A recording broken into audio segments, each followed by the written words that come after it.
سوال ہے کہ نہیں؟ اور آپ کی نبوت کا زیادہ عرصہ مکہ میں گزرا، نہ جہاد تھا، نہ نماز، نہ روزہ، نہ زکوٰۃ، نہ حج، نہ حکومت، نہ سیاست، نہ معیشت، کچھ بھی نہیں تھا. نہیں تھا نا؟ سوال پیدا ہوتا ہے، کوشچن مارک ہے کہ نہیں ہے؟ اس سوال کا جواب حاصل کرنے کے لیے آج میں نے اس حصے کا انتخاب کیا. بسم اللہ الرحمن الرحیم. الحمد للہ رب العالمین. الحمد للہ الذی ارسل نبیہ محمد صلی اللہ علیہ وسلم بالحق بشیرا ونذیرا وداعیا الیہ بإذنہ وسراجا منیرا. اشہد ان لا الہ الا اللہ وحدہ لا شریک لہ واشہد ان محمدا عبدہ ورسولہ صلی اللہ علیہ وعلی آلہ وصحبہ وسلم تسلیما کثیرا. اما بعد فقد قال اللہ سبحانہ وتعالی فی محکم تنزیلہ لقد كان لكم في رسول الله أسوة حسنة.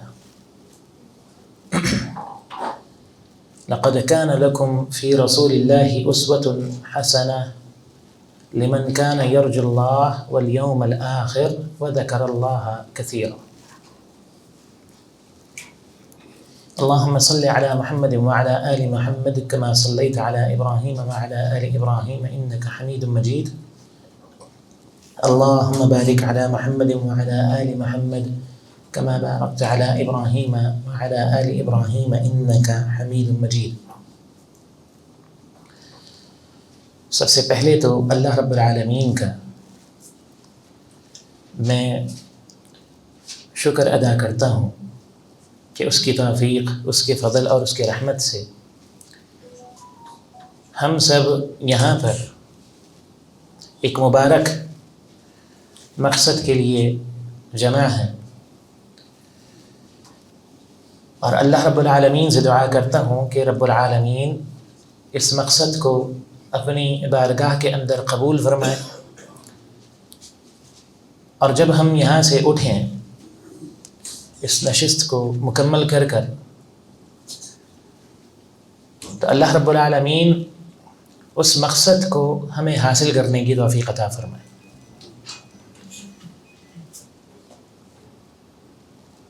اور وہ جو مقصد ہے وہ آپ سب کے علم میں ہے کہ امام الانبیاء محمد الرسول اللہ صلی اللہ علیہ وسلم کی سیرت طیبہ کے ایک اہم حصے کے تعلق سے ہم یہاں پر جمع ہیں. اس حصے کو اللہ رب العالمین کی توفیق سے، اس کے فضل سے ہم انشاءاللہ اپنی نظروں سے گزاریں گے. اللہ تعالی ہمیں صحیح معنوں میں، خاص طور پر مجھے اسے بیان کرنے کی اور پھر ہم سب کو اسے سمجھنے اور عمل کرنے کی توفیق عطا فرمائے. اور اس کے بعد ہمارے بہت ہی فاضل شیخ اور عزیز ساتھی الشیخ حافظ سیف اللہ ثناء اللہ حفظہ اللہ کی دعوت پر ان کے اس ادارے یوتھ میٹرز کے اندر الحمدللہ ہم یہاں پر جمع ہیں. میں ان کے بھی مشکور ہوں کہ انہوں نے یہ عزت افزائی فرمائی، مجھے موقع دیا، ہم سب کو یہ موقع دیا کہ ہم اس مبارک مجلس میں ایک مبارک مقصد کو حاصل کر سکیں. ابتدا میں 3 باتیں آپ نوٹ کر لیں. سب سے پہلی بات تو یہ ہے کہ کسی بھی ایک نشست کے اندر رسول اللہ صلی اللہ علیہ وسلم کی حیات طیبہ یا سیرت طیبہ کو بیان کرنا ممکن نہیں.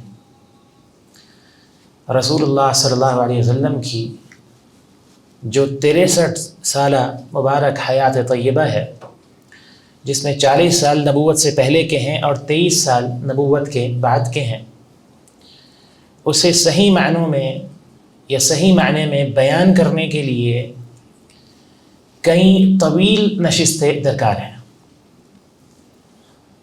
لہذا ہم نے انتخاب کیا رسول اللہ صلی اللہ علیہ وسلم کی حیات طیبہ کے ایک اہم حصے کو، جس کے بارے میں انشاءاللہ میں آگے چل کر آپ سے بات کروں گا۔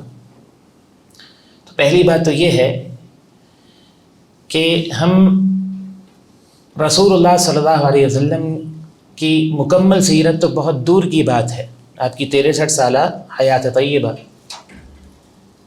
آپ علیہ الصلوۃ والسلام کی سیرت کے اس حصے کو، جس حصے کے لیے آج ہم سب یہاں پر جمع ہیں، اسے بھی بیان کرنے کا حق ادا نہیں کر سکتے ایک نشست کے اندر۔ لہذا میں کوشش کروں گا اللہ رب العالمین کی توفیق سے کہ جس حد تک ممکن ہو سکا اور اللہ کی توفیق میسر ہوئی، سیرت کے چیدہ پہلوؤں کو آپ کے سامنے میں پیش کر سکوں،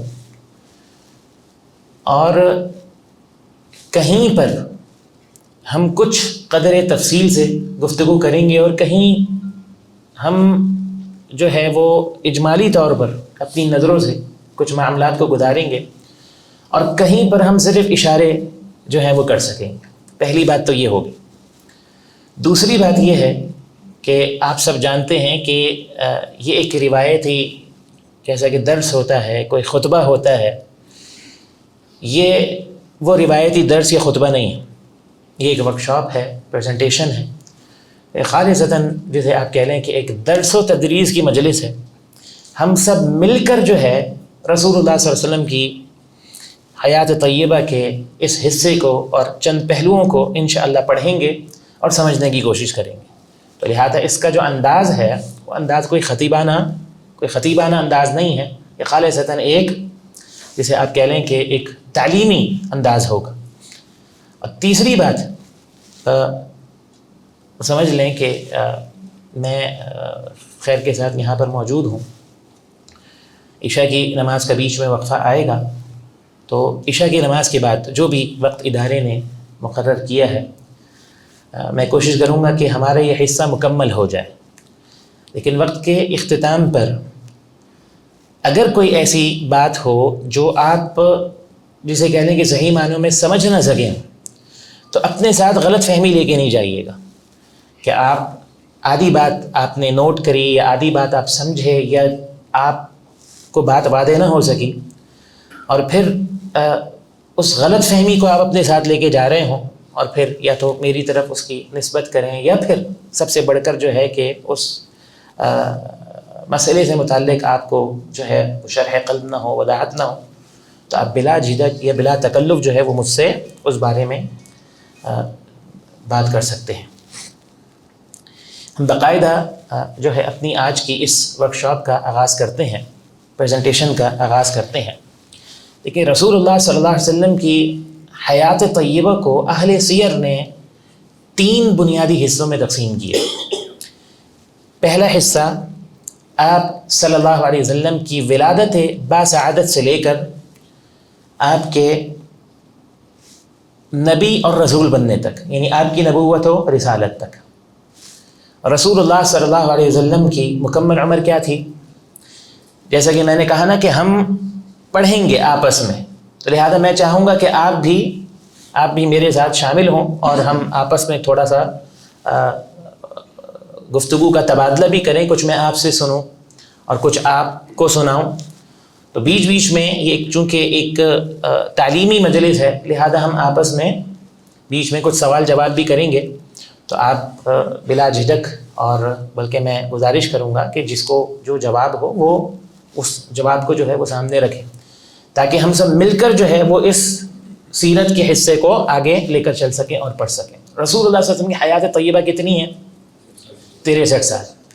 اچھا، ان 63 سالوں میں رسول اللہ صلی اللہ علیہ وسلم کے نبی بننے سے پہلے کی عمر کتنی ہے؟ 40 سال۔ اور نبی بننے کے بعد کی عمر کتنی ہے؟ 23 سال۔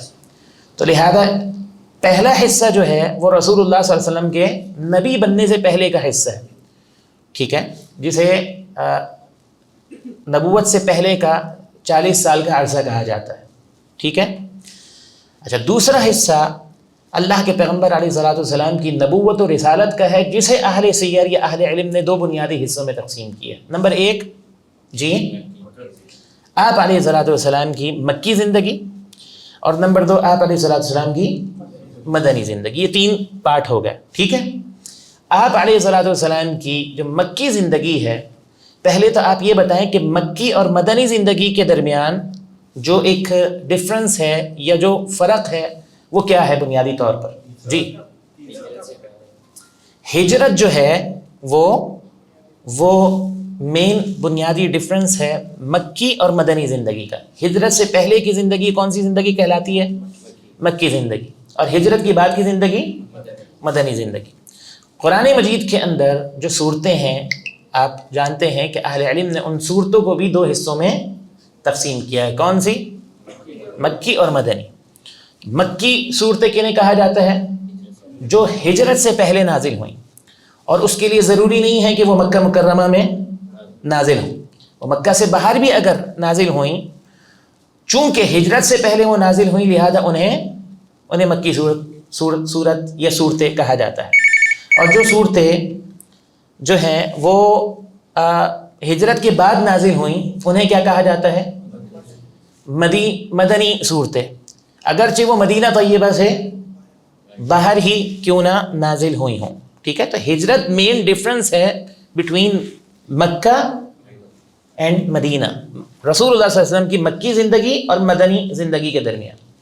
تو تین پارٹس ہو گئے ہمارے پاس۔ پہلا پارٹ نبوت سے پہلے کی 40 سالہ زندگی، دوسرا پارٹ رسول اللہ کی ہجرت سے پہلے کی زندگی یعنی مکی زندگی، اور تیسرا پارٹ رسول اللہ صلی اللہ علیہ وسلم کی ہجرت کے بعد کی مدنی زندگی۔ اچھا، اس مختصر سی مجلس کے لیے ہمارے پاس جو ہیں وہ دو چوائسز تھیں۔ پہلی بات تو میں آپ کو بتا چکا ہوں کہ مکمل سیرت کا احاطہ ہم نہیں کر سکتے اس مختصر سی مجلس میں، ٹھیک ہے۔ میں جس انداز سے میرا ایک انداز ہے بیان کرنے کا، تو میں تو نہیں کر سکتا۔ میں کچھ باتیں ذرا ڈیپ میں جا کر، کچھ باتیں جو ہے وہ تفصیل میں جو ہے وہ جا کر کرنا پسند کرتا ہوں۔ اور دوسری بات یہ بھی ہے کہ سیرت جو ہے وہ صرف نالج نہیں ہے کہ آپ کو نالج حاصل ہو جائے رسول اللہ صلی اللہ علیہ وسلم کی جو ولادت باضعادت سے لے کر نبوت کے درمیان کی زندگی کیسی تھی، یا آپ کو نالج مل جائے کہ آپ کی مکی زندگی کیسی تھی یا آپ کی مدنی زندگی کیسی تھی۔ مین پرپس صرف نالج تو نہیں ہے نا، اصل مقصد کیا ہے؟ جی کون بیان کرے گا؟ اصل مقصد کیا ہے؟ کیونکہ یہ مقصد اسٹارٹنگ میں ہمارے سامنے واضح ہونا چاہیے۔ جب مقصد واضح ہوگا تو پھر ہمارا یہاں پر بیٹھنا انشاءاللہ 1 گھنٹہ 1.5 گھنٹہ 2 گھنٹے کے لیے جو بھی ہمارا بیٹھنا ہے وہ انشاءاللہ ہمیں وصول ہوگا۔ لہذا مقصد کلیئر ہونا چاہیے، وہ کیا ہے؟ پرپس کلیئر ہونا چاہیے۔ جی کوئی بھی؟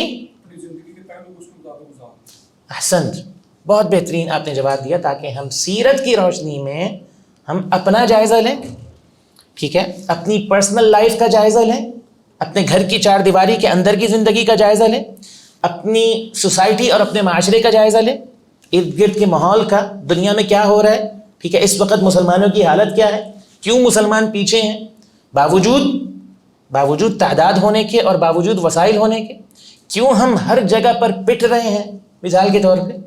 سیرت ایک آئینے کی طرح ہے۔ کس کی طرح ہے؟ ایک آئینے کی طرح ہے۔ آپ آئینے کے سامنے کھڑے ہوتے ہیں، کیا کرتے ہیں؟ آپ اپنے آپ کو آئینے پر پیش کرتے ہیں، اور پھر آئینہ آپ کو بتاتا ہے کہ کہاں آپ کے اندر کمی ہے، آپ کیا کرتے ہیں؟ اس کو درست کرتے ہیں، ٹھیک ہے۔ لہذا سیرت ہمارے لیے کیا ہے؟ ایک آئینے کی طرح ہے۔ تو اصل پرپس کیا ہے؟ نالج کے ساتھ ساتھ، یعنی علم کے ساتھ ساتھ ہمارا اصل مقصد ہے سیرت کی روشنی میں ہم اپنے معاملات کو، اپنی شخصیت کو نکھار سکیں، اپنے معاملات کو بہتر سے بہتر بنا سکیں۔ تو یہ مقصد ہمارے سامنے کلیئر ہونا چاہیے۔ لہذا ایک انتہائی اہم اور امپورٹنٹ بات یہ ہے کہ میں کوشش کروں گا کہ جس پہلو کو ہم سامنے اپنا سیرت کے ڈسکس کریں، تو جو بھی توفیق میسر ہوئی ہم کیا کریں گے، کچھ تربیت کے تعلق سے بات کریں گے، کچھ اپنے آپ کو پیش کریں گے، کچھ اپنی سوسائٹی کو پیش کریں گے، کچھ اپنے معاشرے کو پیش کریں گے۔ اور اس کا بڑا گہرا تعلق ہے اس حصے کے ساتھ جس کو آج ہم نے منتخب کیا۔ میں نے کہا نا میرے پاس 2 چوائسز تھیں، پہلی چوائس یہ تھی کہ میں اللہ کے پیغمبر علیہ الصلوۃ والسلام کی ولادت بشہادت سے لے کر جی نبوت تک، یا نبوت سے لے کر مکی زندگی تک، اپنا مدنی زندگی تک یعنی مکی دور، یا پھر مدنی زندگی سے لے کر وہ پوری ذکر کرتا. ٹھیک ہے، اپنا تینوں میں سے کوئی بھی ایک آپشن اختیار کرتا. اور دوسری چوائس یہ تھی کہ ہم سیرت کے کسی بھی اسپیسیفک جسے کہہ لیں کسی خاص پہلو کو لے لیتے اور اس پر ایک لیکچر ہو جاتا. تو واللہ عالم میری ماشاءاللہ شیخ سے بات ہوئی اور ہم نے آپس میں یہ مناسب سمجھا کہ ہم ڈسکس کریں رسول اللہ صلی اللہ علیہ وسلم کی مکی زندگی کو. کسے؟ مکی زندگی کو. کیوں؟ یہ آپ نوٹ کر لیں. میں نے دیکھا ہے ماشاءاللہ آپ میں سے کافی احباب ہیں آپ کے پاس نوٹ بھی کر رہے ہیں، تو آپ نوٹ کر لیں. کیونکہ رسول اللہ صلی اللہ علیہ وسلم کی جو مدنی زندگی ہے، جسے آپ ریاست مدینہ سے تعبیر کرتے ہیں، اور کچھ سالوں سے آپ کو پتہ ہے کہ ریاست مدینہ جو ہے اب ماشاءاللہ ہم پاکستانی بہت اچھی طرح ہم اس ٹرمنالوجی سے یا اس اصطلاح سے واقف ہو گئے ہیں. اور میں یہ یعنی کہ نیگیٹو اس وے میں نہیں کہہ رہا ہوں، میں پازیٹیو وے میں کہہ رہا ہوں. بہت اچھی بات ہے، کیونکہ بیس کیا ہے؟ ریاست مدینہ ہے نا، بنیاد تو ریاست مدینہ ہے. لیکن ریاست مدینہ کی جو بنیاد ہے وہ کیا ہے؟ وہ رسول اللہ کی مکی زندگی ہے. آپ صلی اللہ علیہ وسلم کی مکی زندگی کو مائنس کر کر آپ ریاست مدینہ کھڑی نہیں کر سکتے. اس بات کو یاد رکھیں، بہت اہم اور امپورٹنٹ بات، اس بات کو سمجھ لیں. اور دوسری بات یہ ہے کہ اس کو ہم نے کیوں اختیار کیا مکی زندگی کو، کہ رسول اللہ صلی اللہ علیہ وسلم پر جتنے بھی احکامات نازل ہوئے ہیں، جتنے بھی احکامات، وہ سارے کہاں نازل ہوئے؟ جی نہیں جی مدنی زندگی کے اندر. یعنی سوائے نماز کے، نماز بھی بالکل اینڈ میں جا کر، مکی زندگی کے بالکل اینڈ میں جا کر نماز اللہ کے پیغمبر کو دی گئی. اس پر انشاءاللہ ہم آگے بات کریں گے. لیکن اس کے بعد دیکھیں اسلام کی بنیاد کتنی چیزوں پر قائم ہے؟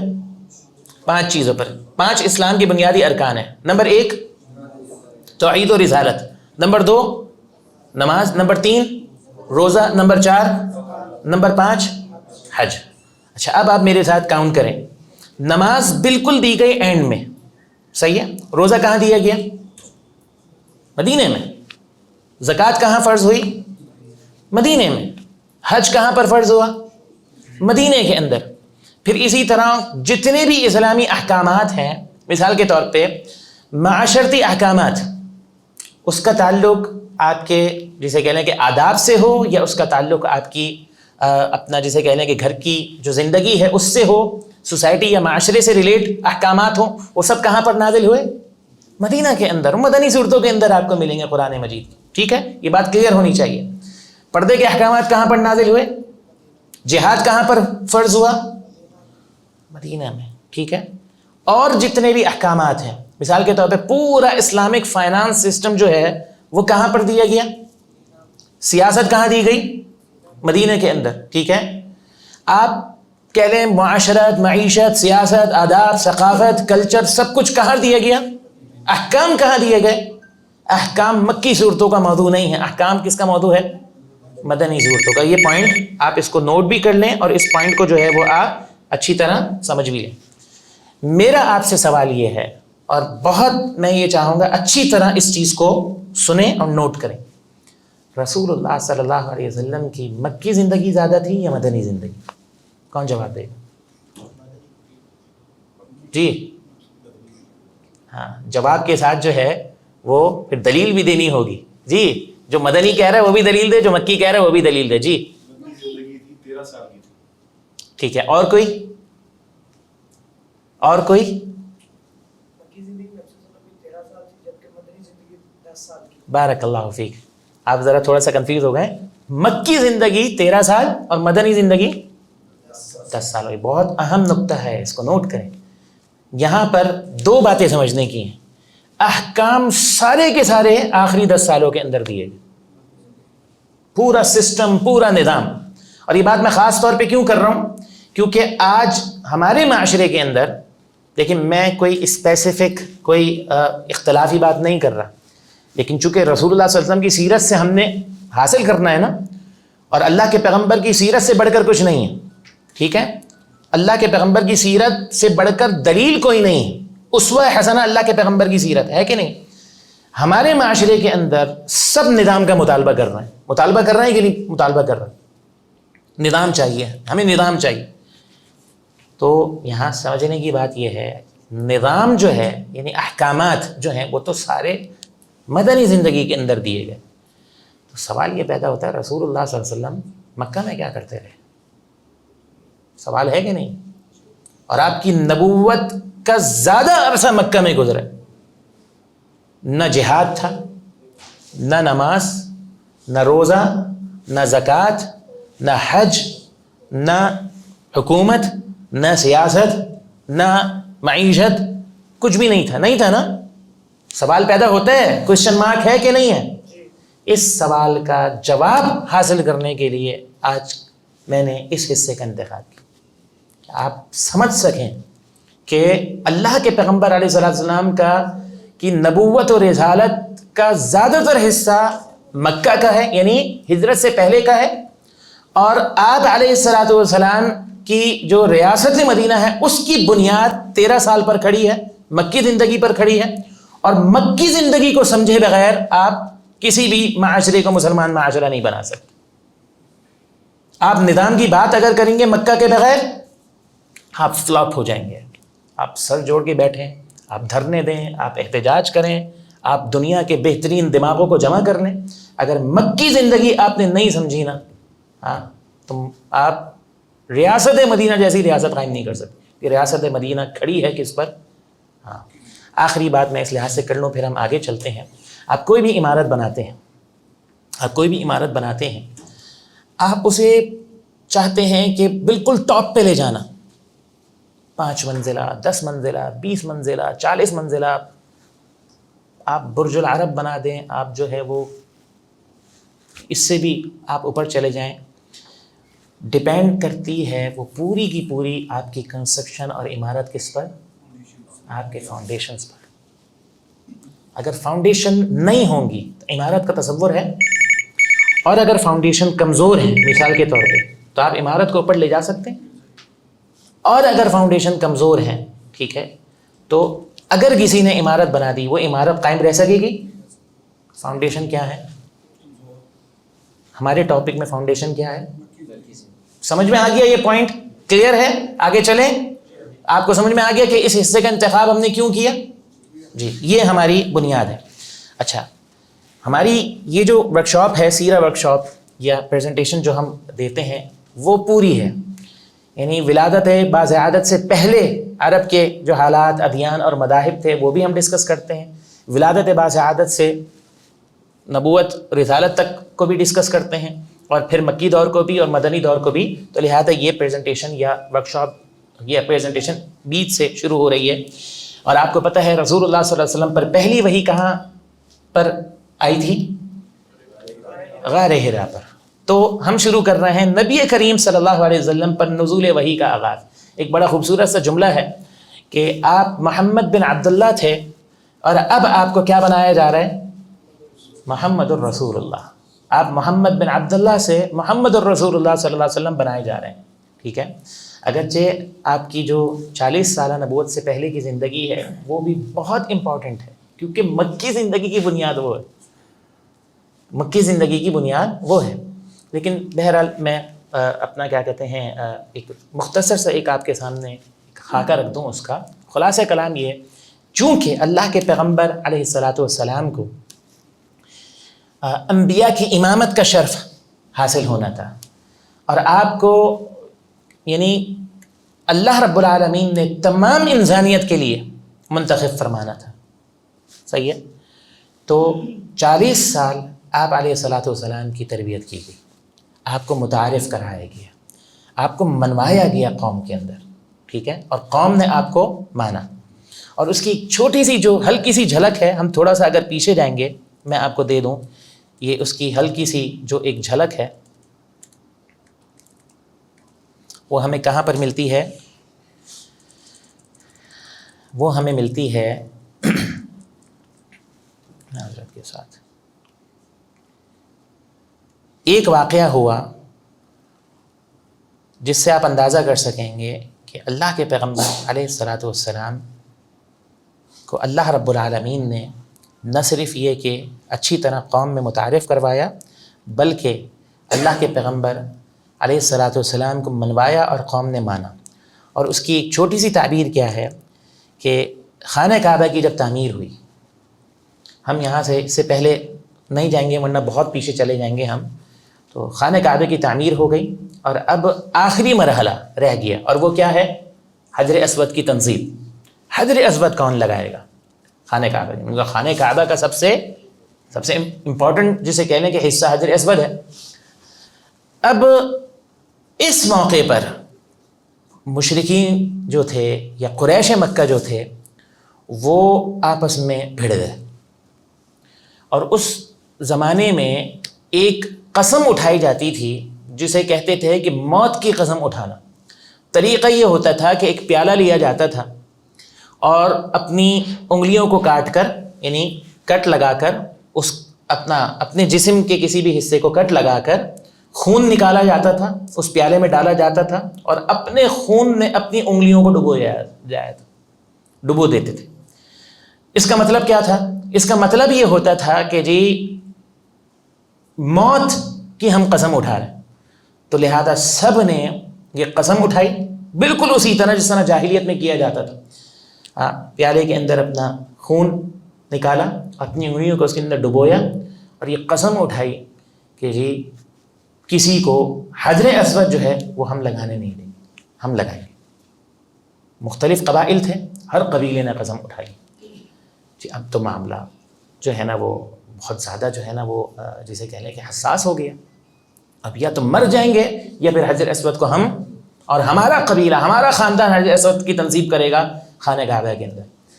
بہرحال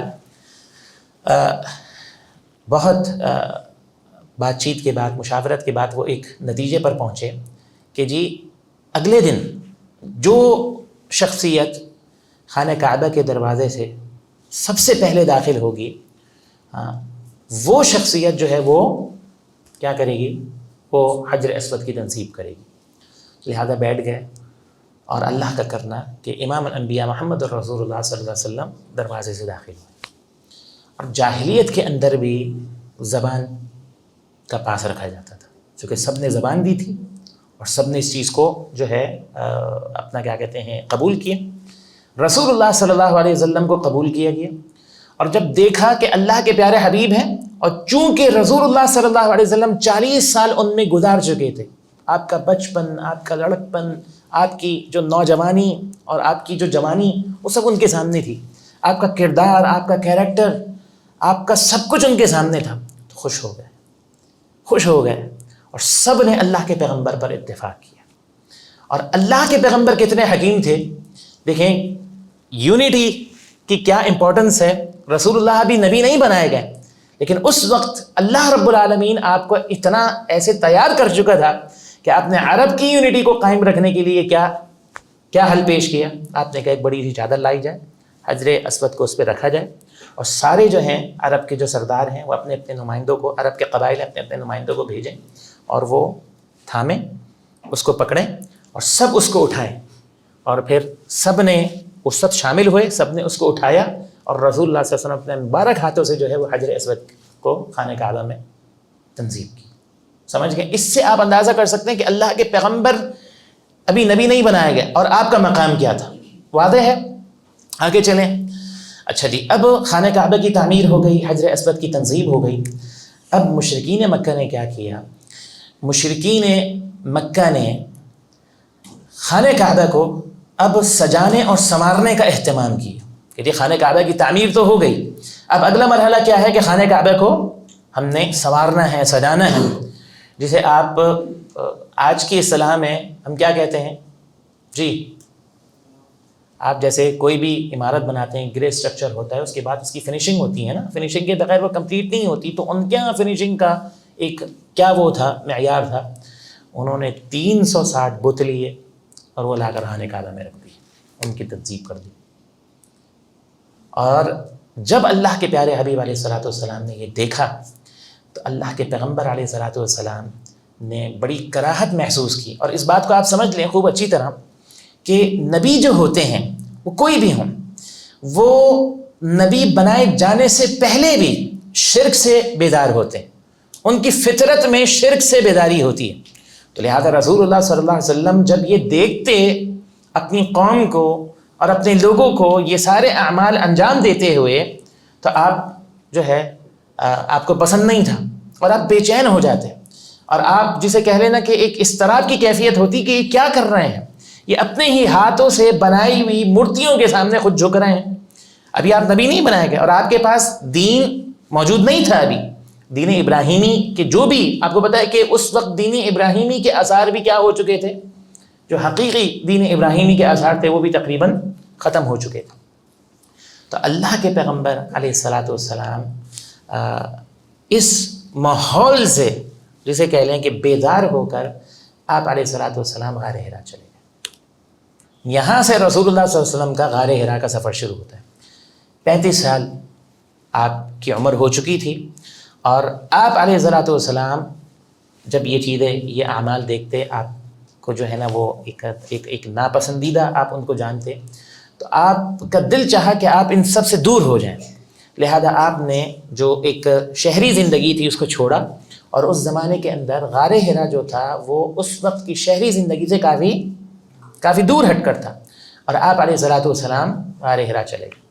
اور چونکہ سیدہ رضی اللہ تعالی عنہا وارضاہا سے آپ کی شادی جو ہے وہ ہو چکی تھی، اور کافی عرصہ ہو چکا تھا، قریباً 10 سال ہو چکے تھے، تو آپ کیا کرتے، آپ سیدہ آپ کے لیے جو بھی ایک زادرہ ہے اس کو تیار کرتی، کھانے پینے کا سامان، اور آپ ایک ہفتے کے لیے غار حرا چلے جاتے، بس اوقات ہفتہ اور بس اوقات 2 ہفتے سے بھی زیادہ آپ غار حرا میں قیام کرتے۔ اب یہاں پر جو سمجھنے کی بات ہے، جو سوال پیدا ہوتا ہے وہ یہ ہے کہ غار حرا میں اللہ کے پیغمبر کیا کرتے تھے؟ جی کون جواب دے گا؟ میں چاہتا ہوں آپ لوگ میرے ساتھ رہیں، آپ کا جسم نہیں بلکہ آپ کا دماغ بھی میرے ساتھ رہے، تو لہذا بیچ میں سوالات کریں گے، جوابات دیں۔ جی رسول اللہ صلی اللہ علیہ وسلم کیا کرتے رہے غار حرا میں، اور کیا کرنے جاتے تھے؟ جواب دیں جی، ٹھیک ہے، مراقبہ وغیرہ، جی اور کوئی؟ جی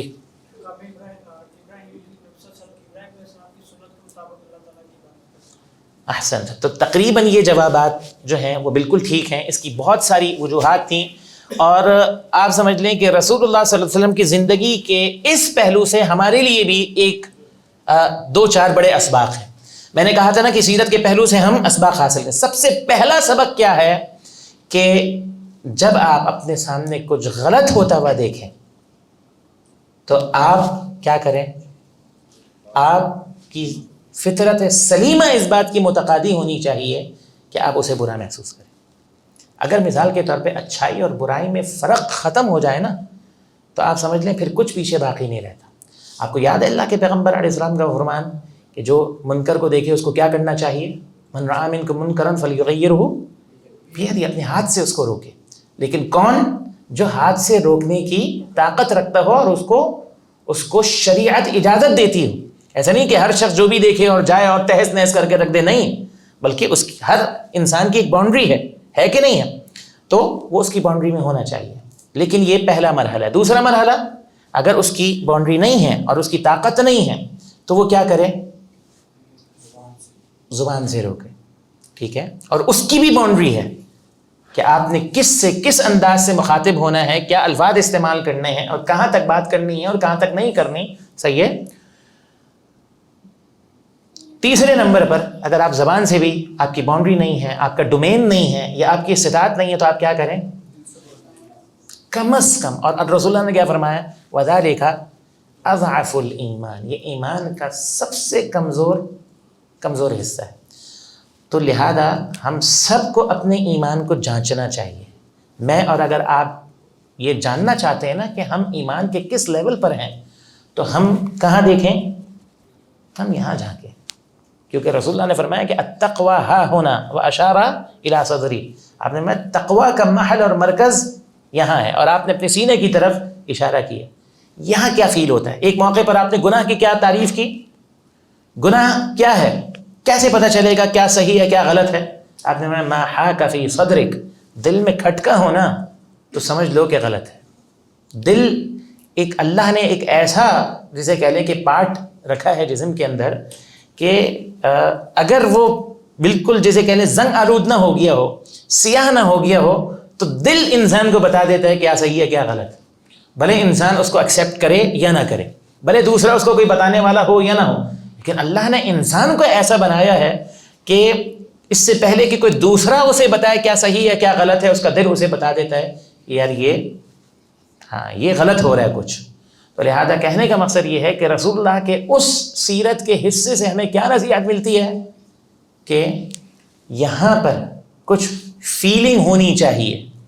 اور پھر برائی کے بھی درجات ہیں. مثال کے طور پہ ایک شخص جھوٹ بول رہا ہے، چھوٹا گناہ ہے بڑا گناہ ہے؟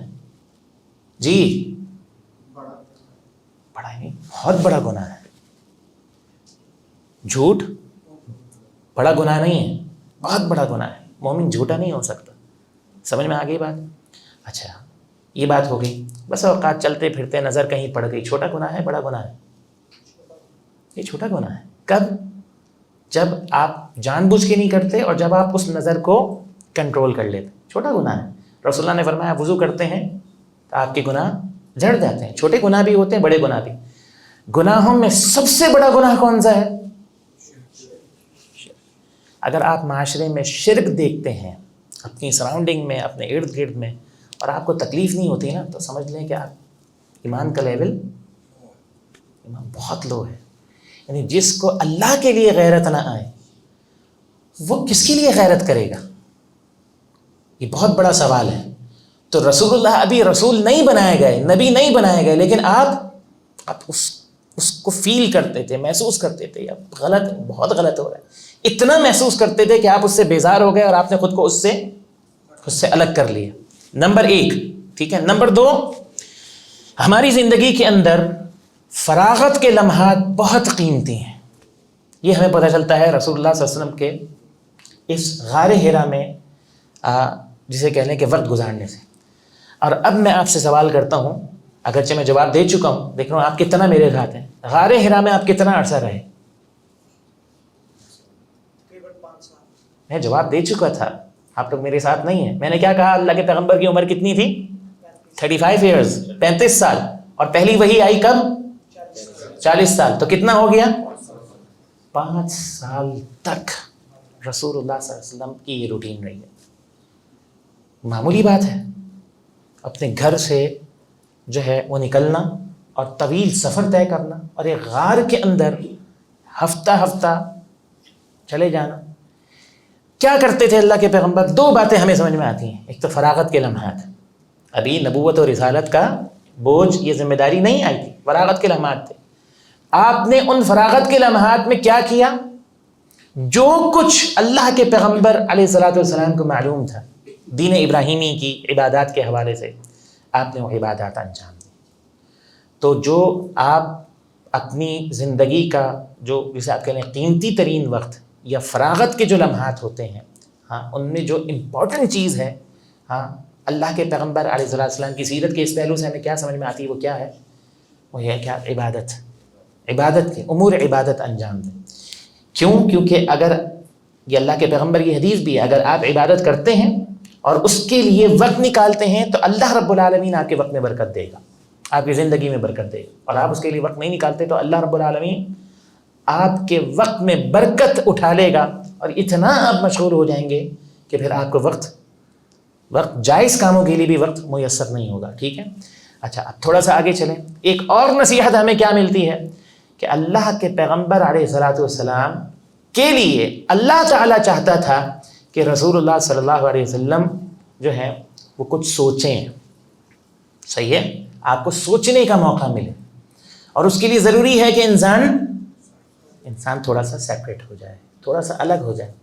اب میں اور آپ اس بات کو نوٹ کریں، ہم اپنے اقتصاد کے لیے یا جو کچھ معاشرے یا سوسائٹی میں ہو رہا ہے اس میں میرا کیا رول ہونا چاہیے اور میں کیا پازیٹیو رول ادا کر سکتا ہوں، اس کے لیے ہم کتنا سوچتے ہیں.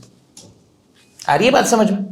تو یہ ہمیں پتہ چلتا ہے کس سے؟ رسول اللہ کی زندگی کے اس پہلو سے. اللہ چاہتا تھا کہ اللہ کی حکمت تھی نا کہ 35 سال میں اللہ کے پیغمبر چلے گئے اور 5 سال تک یہ روٹین جاری رہی اور ابھی وہی نازل نہیں ہوئی، اور اس دوران اللہ کے پیغمبر کیا کرتے رہے؟ آپ سوچیں، آپ سوچتے کہ میں آخر میں ایسا کیا کر سکتا ہوں کہ جو میری قوم کر رہی ہے میں اس کو ٹھیک کر دوں. اور کتنا عرصہ آپ نے سوچا ہوگا، آپ نے کیا پلاننگ کی ہوگی، آپ کیا کیا خیالات آئے ہوں گے، اور آپ نے یعنی کہ آپ سمجھے کہ کیا آپ کی استقامت ہوگی، اس کا آپ تصور کر سکتے ہیں. اور آخری بات کیا ہے؟ آخری بات یہ ہے محاسبہ. محاسبہ. سلف صالحین رحمہم اللہ، ہمارے جو جسے کہہ رہے ہیں ہماری ہسٹری کے اندر ہمارے جو اسلاف ہیں، ان میں اور ہم میں کیا فرق ہے؟ اگر میں اس تعلق سے جس ٹاپک پر میں بات کر رہا ہوں اگر میں بات کروں تو بہت بڑا فرق یہ ہے کہ وہ اپنی اکاؤنٹیبلٹی احتساب کرتے تھے. دوسروں کا احتساب کرنے سے پہلے اپنا احتساب کرتے تھے. میں کیا کر رہا ہوں، مجھے کیا کرنا چاہیے، میں کیا کر سکتا ہوں. آ رہی ہے بات سمجھ میں؟ اور یہ اللہ کے پیغمبر کہاں کرتے تھے؟ غار حرا کے اندر. یہاں سے تھوڑا سا آگے چلیں. اب جی تنہائی کی عبادت بھی ہو گئی، آپ علیہ الصلوۃ والسلام ذہنی طور پر اسٹرانگ ہو گئے، تیار ہو گئے، ٹھیک ہے. اب وقت آیا کہ اللہ کے پیغمبر علیہ الصلوۃ والسلام اپنی روٹین کی طرح ایک موقع پر غار حرا میں موجود تھے کہ آپ اچانک ایک شخص کو دیکھتے ہیں انسانی شکل کے اندر. کسے؟ جی کسے؟ جبریل امین علیہ السلام کو. جبریل امین آپ کے پاس آتے ہیں اور آپ کو سینے سے لگاتے ہیں، اور صرف سینے سے نہیں لگاتے، چمٹاتے نہیں، بلکہ سینے سے چمٹا کر بھینچتے ہیں. ٹھیک ہے، بھینچتے ہیں.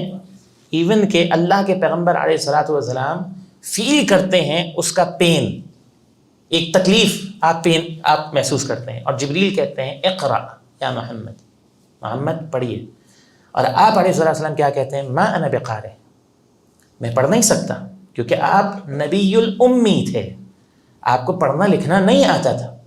اور میں بتاؤں کہ یہ بھی نبوت و رسالت کا شرف ہے، اس بات کو بھی اچھی طرح سمجھ لیجئے. اور اس میں بڑا وجیح نکتہ ہے، اور بہت سارے مسلمان اس کو نہیں اپنا کیا کہتے ہیں سمجھتے. آپ کیا چاہتے ہیں؟ میں بیچ میں آپ سے ایک سوال کرنا چاہتا ہوں، تیز چلیں یا اسی طرح چلیں؟ ہاں، اور شاید اس طرح چلیں تو پورا نہ کر سکیں، جتنا ہو جائے کافی ہے، کیونکہ ایک مقصد کے ساتھ ہم چلیں. کیا خیال ہے آپ کا؟ یا تیز چلیں؟ اسی طرح چلیں. چلیں ٹھیک ہے.